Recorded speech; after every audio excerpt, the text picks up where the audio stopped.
দুনিয়া যে কি সব খায় বাবারে বাবা, বুঝি না। আমরা যখন ছোট ছিলাম তখন মা বানায় দিত ডাল, আলু ভর্তা, আলু ভাজা, তাই খাইয়েই আমাদের দিন চলতো। এখনকার ছেলেরা কি সব খায়।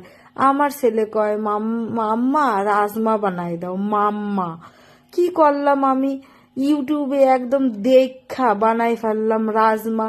রাত্রিরে প্রতিদেবরে কইলাম রাজমা নিয়ে আইলো রাজমাটা ভিজাই থইলাম। সকালে উইডা দেখলাম রাজমা কাঁচা কাঁচা। আমি আবার কি করলাম, বুদ্ধি খাটাইলাম, কুকারে দিয়ে দিলাম। কুকারে আবার ফিস ফিস আওয়াজ হয়, ভাল লাগে না ছাতা যা না তা। তারপরে আবার ইউটিউবে দেখলাম ওতে আবার পেঁয়াজ দিতে হয়। তারপর কয়টা পেঁয়াজ কাইটটা লইলাম। আর এইদিকে আবার এই যে এটারে কি কয়, মিক্সারে আবার টমেটো, কাঁচা লঙ্কা, আবার কয়টা রসুন দিয়া ভালোভাবে একদম পেস্ট বানাই নিলাম। কড়াইটা গরম করতে দিয়া একদম তেল ছাইড়া দিলাম।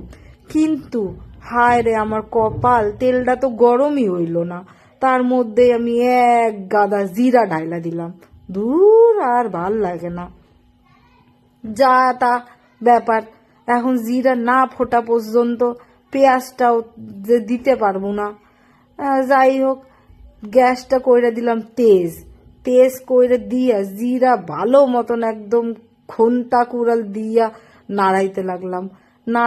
নাড়াইতে তারপরে জিরাটা যখন টাস টুস কইরা একদম ফুটটা উঠলো, তার মধ্যে দিয়ে দিলাম এক গাদা পেঁয়াজ। ওই যে কইলাম 2খানা পেঁয়াজ কাটলাম, সেই পেঁয়াজ 2টা দিয়ে দিলাম। পেঁয়াজটা আবার একটু দেখলাম লাল লাল ভাজতে হইবে, না ভাজলে আবার নাকি পেঁয়াজের সুন্দর গন্ধ আহে না।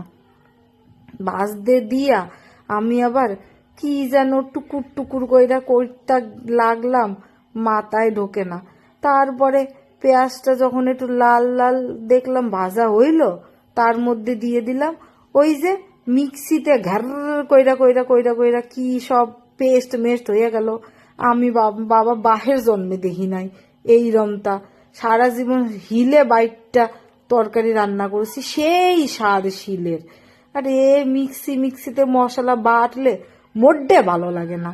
দূর সাতা, ঢাইলা দিলাম সেই পেস্ট পেঁয়াজের মধ্যে। আবার দেখলাম এর মধ্যে আবার একটু লবণ কম হইয়া গেছে। একটু লবণ দিলাম, খানিকখান দিলাম, একটু না খানিক গাদা। তার মধ্যে আবার দিলাম হলদিটাও দিলাম প্রায় কয়খানি, 1 চামচ মতন তো হইবে হলদি দিয়া। আবার একটু লঙ্কার গুঁড়িও দিলাম। আর এইটারে কয় কি ধনিয়া পাউডার, এই ধনিয়া পাউডার দিয়ে দিলাম কমসে কম 2 চামচ। আমরা যে চামচে খাই সেই চামচে 2 চামচ দিয়ে দিলাম। ভালো করে একদম খন্তা কুড়ুল দিয়ে আবার নাড়াইতে লাগলাম। নাড়াইতে দেখলাম খানিকটা হুকাই আইছে। দেখতেছো তোমরা কিরম শুকাই মতন আইছে। কথাও ভালো মতন কইতে পারি না, এখনো বাংলা কথাটা ভালো মতন শিখলাম না আমি। তারপরে ওই মিক্সিরটা ধুইয়া আবার একটু জল ছাইড়া দিলাম। জল না দিলে আবার একটু দেখি কেমন কেমন যেন লাগতেছে। আর ওই যে সেই রাজমা বাদামের মতন সেইগুলা আবার ঢাইলা দিলাম। একদম ঢাইলা দিয়া ভালো করে নাড়াইতে লাগলাম। ফেরেন্ড পরে যখন বানাইয়া খাইলাম না, সেই স্বাদ। কারে কয় সেই স্বাদ? মাংস তো একদম, আমি তো আর বাহির জন্মে মাংস খামুই না, আমি তো এইটাই খামু।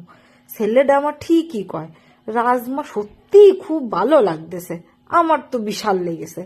তারপরে একটু নাড়াই চাড়াইয়া জল ঢাইলা দিলাম, 1 কড়াই একদম জল দিলাম, যত দূর না ওই রাজমাগুলা ডুইবা না যায় সেই পর্যন্ত দিয়ে দিলাম। দিয়ার পরে সে কার যেন একটা কল আইলো, সেই কলে কথা কইতে এইদিকে রাজমা আমার হয়েই গেছে বানানো। আমি আর এদিকে আমার মনেই নাই যে আমার রাজমা হইতেছে। চলো তারপরে আর কি, লাস্টে এই যে রাজমা রেডি। তারপরে কড়াইতে দেখাইয়ে এইবার নামাই থুমুখানে একটা বাটিতে। এই যে দেখো তো কি সুন্দর লাগতেছে। তোমরা বানাইয়া খাও, কমেন্ট কইরা বই।